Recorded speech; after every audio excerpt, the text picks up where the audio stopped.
Hello friends, আমি সঙ্গীতা। আর এখন যেটা দেখাচ্ছি এটা হচ্ছে আমার ছেলের পা। ভালো করে লক্ষ্য করে দেখুন, একটা পায়ে হচ্ছে জুতো আছে আর একটা পায়ে প্লাস্টিক দড়ি দিয়ে বাঁধা। না, আমরা কোনো ফ্যাশন শোয়ে বেরোইনি কিংবা কোনো গজুইলাকে যাইনি। আসল ইনসিডেন্টটা হয়েছে জয়পুরে। যখন আমরা জয়পুর থেকে আসছিলাম আজকে, তখন ওর জুতোটা ধাক্কাধাক্কিতে ট্রেন একদম এন্ড অফ দ্য মোমেন্টে আমরা উঠেছি, পিছনে প্রচুর ভিড় ছিল, ধাক্কায় জুতোটা পড়ে যায় আর সেটা পরে লাইনের মধ্যে আর ট্রেন ছেড়ে দেয়, যার জন্য এক পাটি জুতো আমরা উদ্ধার করতে পারিনি।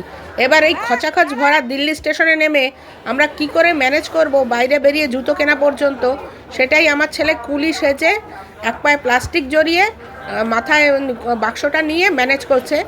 আর আমি অবশ্যই গর্বিত যে জীবন যা শিক্ষা ওকে দিচ্ছে, সেখানে ও সারেন্ডার করছে না, ওর মতন করে ও লড়াই করে সেই সমস্যাটার সমাধান করছে। আমার এই ভিডিওগুলো যদি আপনাদের ভালো লাগে, প্লিজ একটু লাইক, শেয়ার, সাবস্ক্রাইব করবেন। আর এই যে এখানে আমরা দাঁড়িয়ে রয়েছি টিকিট কাটার জন্য, কারণ আমি ভেবেছিলাম বাইরে বেরিয়ে জুতো কিনে দেবো, কিন্তু সেটা দিতে পারিনি। সেটা কিনে দিলাম শাস্ত্রীনগরে এসে, কারণ ওখানে কোনো ভালো জুতোর দোকান আমি পাইনি। প্লিজ প্লিজ একটু সাবস্ক্রাইব করবেন। Thank you.